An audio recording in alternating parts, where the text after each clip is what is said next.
Dawson Rider review.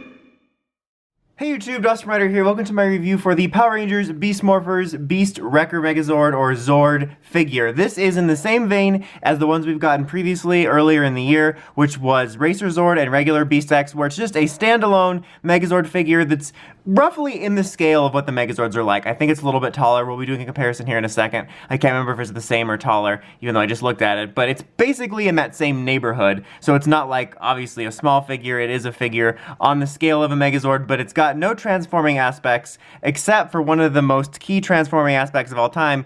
You have to snap the feet on. For whatever reason, I guess, not for whatever reason, but to fit it in the box, all of them have separate feet you have to snap on, and good luck getting them off if for whatever reason you want to remove them, but that's really the only thing. And then he comes with the two weapons here, which is the blaster, which actually comes from the silver counterpart, and it's meant to be like the Megazord mode, but this honestly feels more like the regular one with just that piece. It's like, it's sort of doing this weird hybrid thing where it's like, hey look, we have the weapon from when you're combined with silvers, but it's meant to just be the regular one, because otherwise this visor would be open, so that's kind of weird. And then you have this bit here, which is from his normal Zord that you just snap onto here, so it does include those, so that's the closest you're going to get to transforming action with this. But otherwise, it's just a basic figure. You do have 360 arm articulation here, you can move the legs back and forth a bit, and you do have some head articulation, which I'm displaying. It's not just stuck in that mode, which I've mentioned this in numerous reviews, but I do really appreciate whether it's a figure like this or a transforming one when you're able to do this, because like just sitting there like this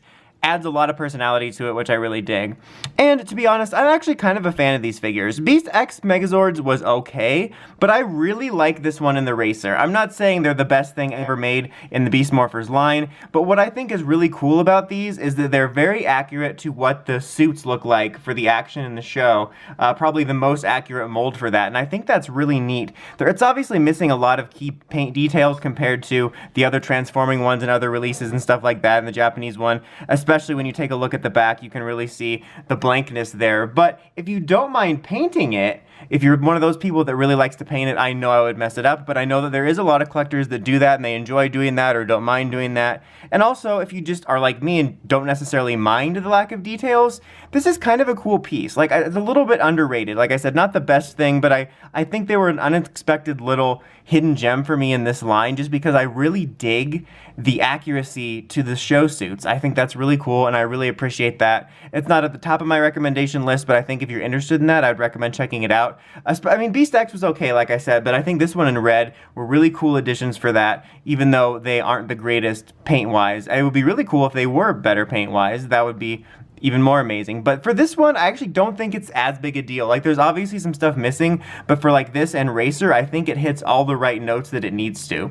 Now let's go ahead and take a quick comparison at its transforming counterpart and its Go Busters counterpart. Okay, so now we have all three together. We have the Hasbro transforming one, the main one we've been reviewing, and then of course the Go Busters version. So you can see the differences there, and you can kind of see how mold-wise this is, like, I think in my opinion, the most accurate in terms of what the suit looks like in the show. But this one's not too bad either, especially if you want the transforming gimmick, but there is a difference, and a very notable difference to this guy here in terms of proportions and stuff. I mean, he has his merits, but I think that these two both look a little bit more accurate in terms of what the actual in-show suit looks like. But both of these obviously also include more details and stuff like that, and obviously as well, the transforming feature, so it's really just up to you what you're looking for. Like I said before, if you just want a Megazord figure and you either don't mind the lack of paint in certain areas or you don't mind painting it yourself, I honestly think these are kind of underrated. Like, I really dig this one and Racer Zord just as display pieces looking like the suits in the show. I think that's a really cool idea.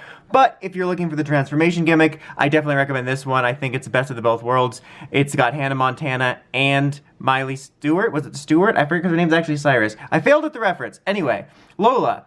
Roxy like a puma. There, saved it. Anyway, my point is, after that weird outburst, that if you want transforming and the one that looks the most accurate, I think this one's solid too. This is one of my more favorites. I think it's a little bit stronger than red. But like I said, that was a poet, didn't even know I rhymed those words. But I just wanted to point out with this that I do think that these are kind of underrated, especially red and golds. I think they're kind of cool releases, to be honest, for what they are. I'm not saying they're the best thing ever or that they're at the top of my recommendation list, but I ended up liking them more than I thought in general. Anyway, that's about it for this one, guys. Until next time, remember to like, comment, subscribe, and climb the steps and ring that bell so you get notifications from my videos. Till next time, Dawson Rider, signing out.